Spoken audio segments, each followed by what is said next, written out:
I would like to propose a toast to Mr. and Mrs. McMorrin. And that was a wonderful wedding. I want to thank everybody for coming. I hope everybody enjoyed everything, all the festivities and just all the activities that have happened.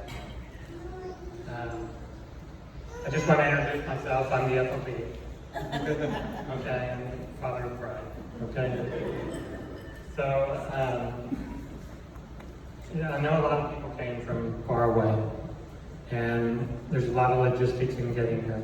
So I know it wasn't easy, but it's really, really appreciated from all of us.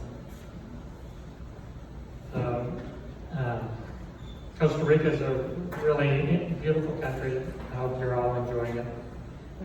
And, I really have to hand it to my wife, Dee Carlye. They went through a lot of trouble to get this together. And they have something here that's called Tico time. Okay? Tico time varies quite a bit. I found that out 30 years ago. It can be an hour, or it can be mañana. Mañana tú. So, Liliana. anyway, I would like to have a round of applause. All the hard work Dee and Carlye did.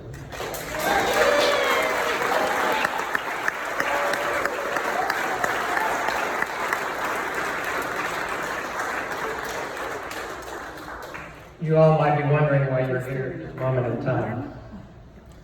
Over 30 years ago, I started to travel here to visit my late uncle, who retired here. I found the cheapest flight I could get because I was not that well off at that moment, and it was Aviateca Flight 2020. And here we are again at 2020. So it was a magical flight, and I couldn't have imagined the marriage, how wonderful that flight would be, bringing me the marriage of Patrick and Carlye. As that flight landed, it went through Central America, and it landed in El Salvador. And the plane was half empty. It picked up just a few passengers. And I was sitting in my seat in this plane. There was a really handsome, sharply dressed man that got on, a Latino. Many of the Latinos are very attractive people, as you can see. And my father-in-law, Carlos Paninsky, was right behind that guy.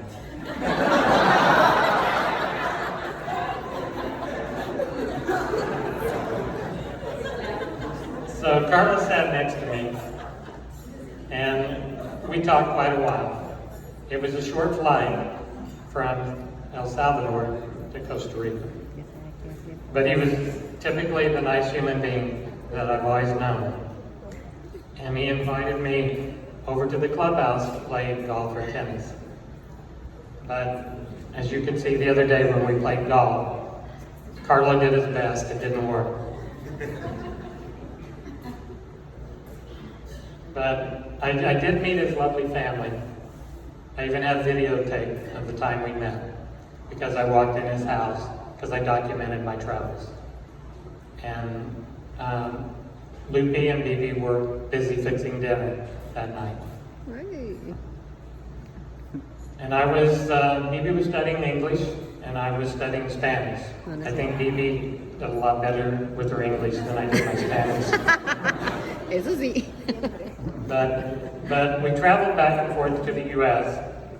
and kept learning, and the relationship developed into more than just friends. But we had a great time traveling the U.S., and I showed him many of the sites, Six Flags, Dallas, and so on.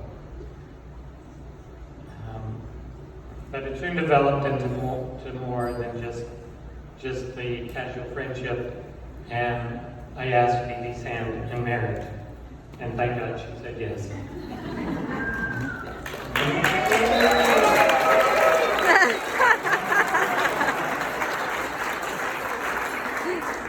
It wasn't long before Carlye came into our lives, and she was No. It wasn't my fault. So Carlye was born as a New Year's baby, 1/1/91. We knew she was going to be special from that day. And as she opened her eyes and looked at me, she was so alert at birth. And Looping, my mother-in-law told me this would be the way because of their healthy diet here, and she was exactly right. And so she looked like the Gerber baby for so long. And you have to admit, we can all see what a natural, beautiful woman she's turned into. Oh.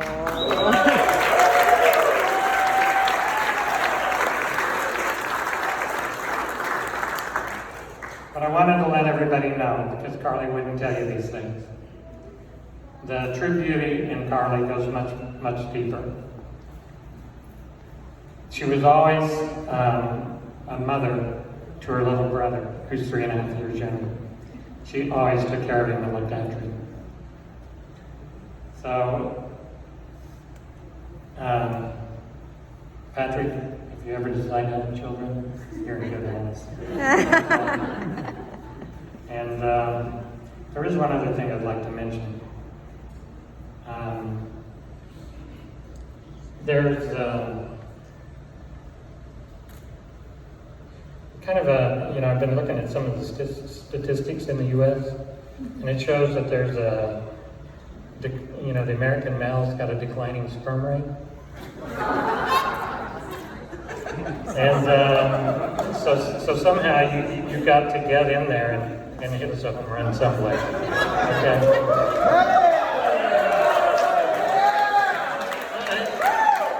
I'm just saying it's not a trend.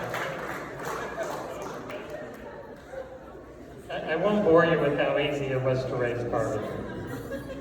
Because she was always so mature and knew how to behave. She is always full of life, entertaining, and knows what she wants. So when she introduced us to Patrick and let us know her love for him, I knew it was something very, very special indeed. And that is very true. We're so glad to have Patrick in our family.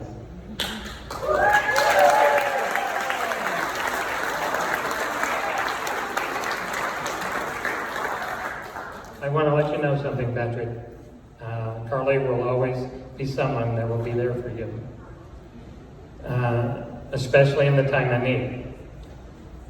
In 2011, one of the most intense and deadly tornadoes in history wiped out nearly half of our hometown, Joplin, Missouri.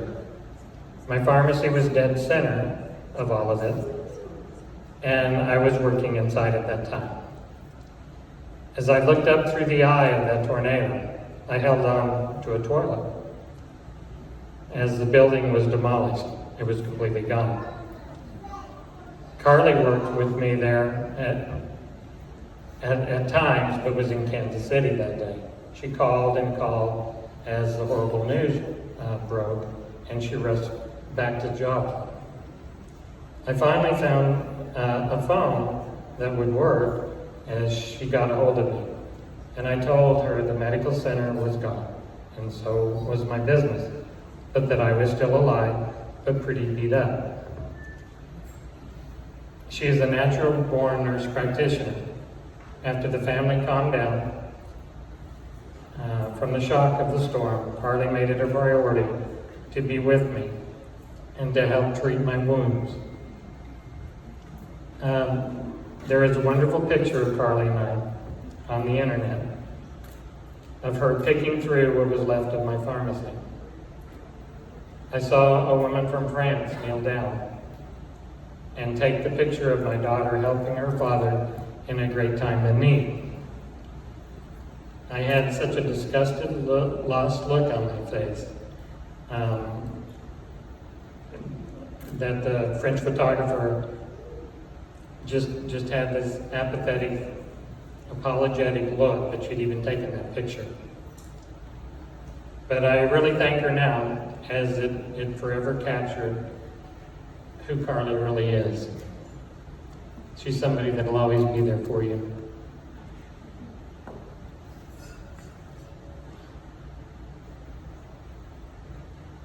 Carlye, being the person she is, always makes the best of things. Carlye is adventuresome, and I really don't know where she gets that. She moved to Los Angeles to challenge herself with a traveling nurse job. One day she calls me, all excited about a doctor she's working with. He asks Carlye, "So where are you from?" And Carlye says she grew up in Joplin, Missouri. The doctor replied, "Oh, I know Joplin. It was blown away by that huge tornado. And there was some crazy pharmacist on CNN that survived by clinging to the toilet."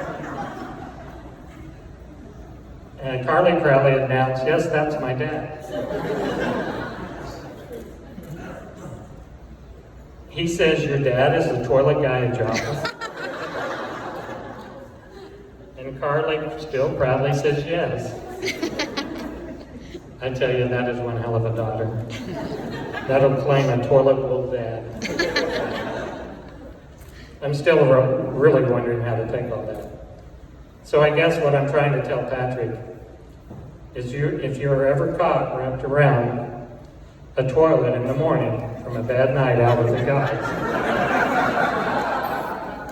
Carlye will still be there loving you.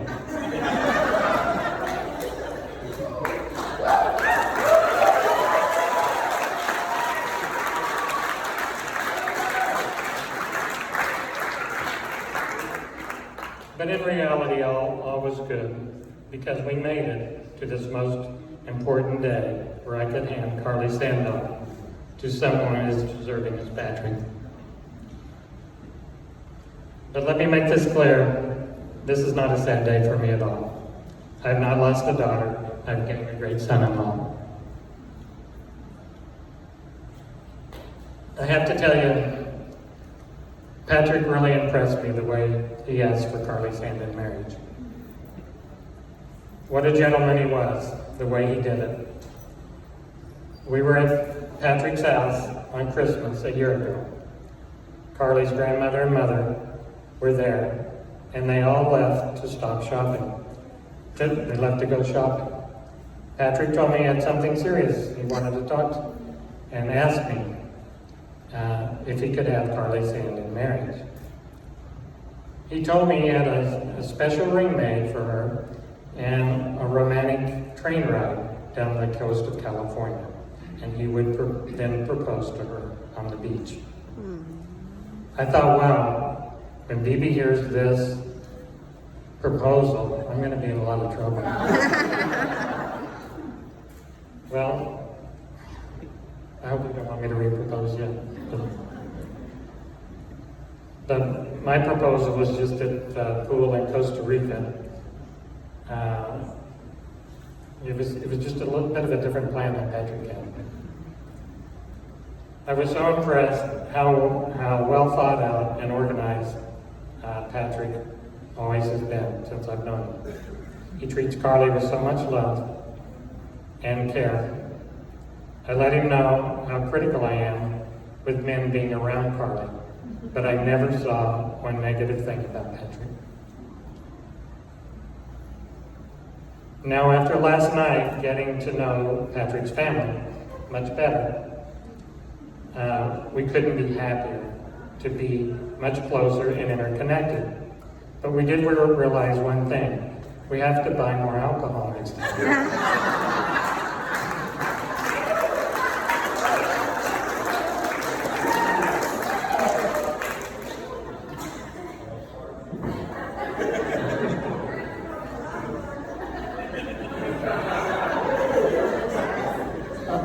I don't know if we run out completely.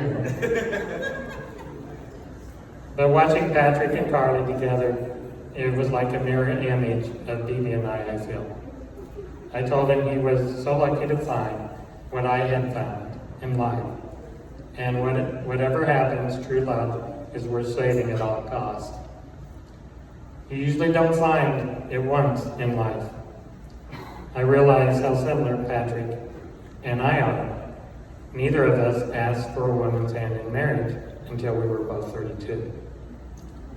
And miracles do happen, as both women are beautiful, and they both said yes.